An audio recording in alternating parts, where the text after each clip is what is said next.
El sistema geométrico es un conjunto organizado de conocimientos que permite entender y analizar figuras y cuerpos en el espacio.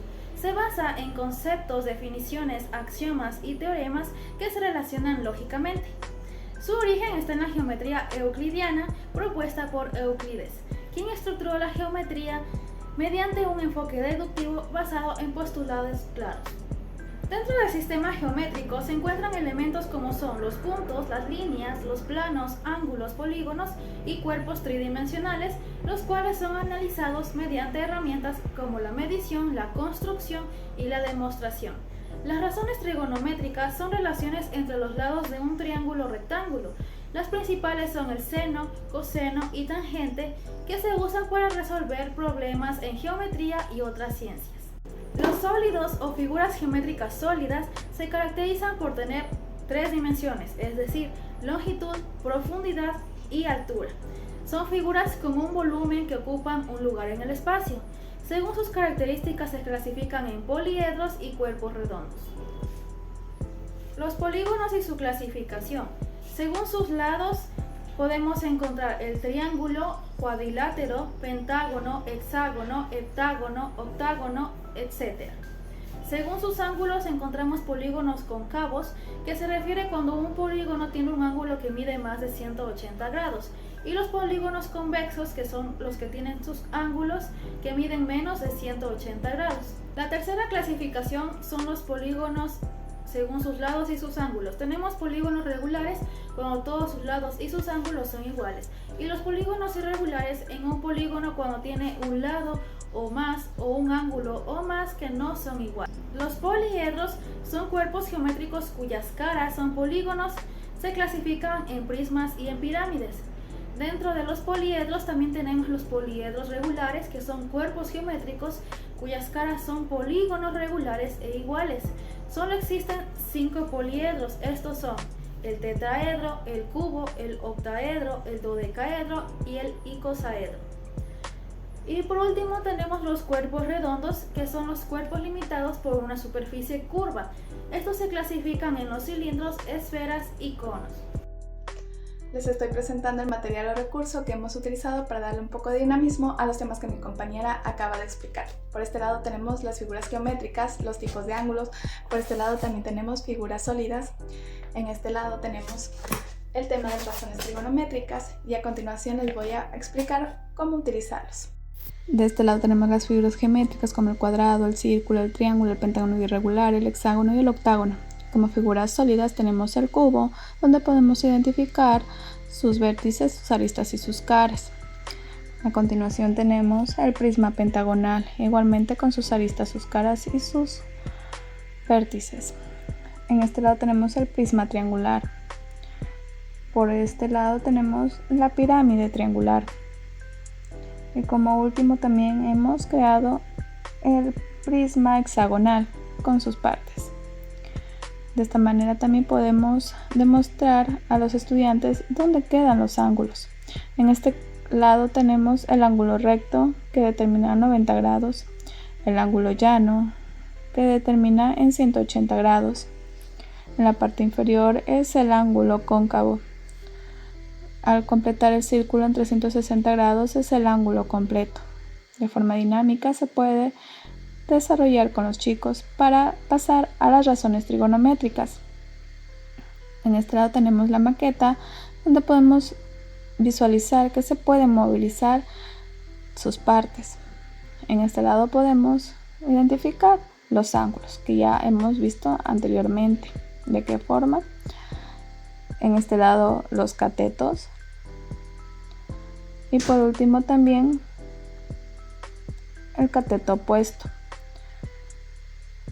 para determinar también la hipotenusa. A continuación mi compañera va a desarrollar un ejercicio práctico y después podríamos utilizar nuestra maqueta para poder ejemplificar de forma dinámica nuestro ejercicio. Luego de explorar un tema muy importante como el sistema geométrico y los conceptos fundamentales de polígonos, círculos y sólidos y las razones trigonométricas, junto a ustedes se realiza la aplicación del conocimiento adquirido. A continuación se presenta un problema con el subtema de razones trigonométricas. Un estudiante quiere saber la altura de un poste de luz en su escuela, desde un punto en el suelo a 12 metros del mismo. Observa la parte superior del poste con un ángulo de elevación de 35 grados. ¿Cuál es la altura del poste? Luego de escuchar el problema, identificamos los datos. Estos son: cateto adyacente es la distancia horizontal, que son los 12 metros. El ángulo de elevación, 35 grados. Y el cateto opuesto, que es la altura del poste, que es la incógnita, h. Ahora, ¿cuál es la función que vamos a utilizar? Aquí le presento las funciones. En este caso observamos que cada función en todas va a ir al mismo grado. Pero recuerda que CO es cateto opuesto, H es la hipotenusa, CA es el cateto adyacente. Así que vamos a observar de acuerdo a la pregunta, ¿cuál es la altura del poste? Entonces se va a seleccionar la que tenga los datos del cateto opuesto con el cateto adyacente. En este caso sería la función tangente, porque tiene tanto el cateto opuesto como el cateto adyacente. Cuando se ha elegido la función trigonométrica, ahora sustituimos los valores en la tangente y reescribimos tangente de 35 con cateto opuesto, que es la h, y el cateto adyacente, que es el 12 metros. Al tener escritos los valores en la tangente, procedemos a despejar. Reescribo esta fracción. Y el número 12 que está dividiendo pasará al lado izquierdo a multiplicar. Y reescribo. Ahora, la tangente de 35 está multiplicando al 12. Al resolver, tangente de 35 por 12 nos dará un total de 8.40 metros. Es decir, ya se ha encontrado la respuesta, que es 8.40 metros, es decir, la altura. Por lo tanto, la altura del poste de luz es de 8.40 metros. Como recomendación, podemos acotar que en educación básica la enseñanza de la geometría debe ser dinámica, visual y cercana a la realidad de los estudiantes. Es por ello que es fundamental partir del entorno cotidiano para que los alumnos identifiquen las formas y los cuerpos geométricos en objetos como señales, juguetes o edificios. Este enfoque permitirá unir tanto la teoría como la práctica, facilitando el aprendizaje significativo. Además, el uso de juegos como la memoria geométrica o el Tangram no solo ayuda a reforzar los conceptos como la simetría o el razonamiento espacial, sino que también promueve el trabajo colaborativo y la motivación dentro del aula. Por otro lado, las actividades prácticas como construir figuras con palillos y plastilina o cartulina permiten a los estudiantes manipular y observar directamente vértices, aristas y caras.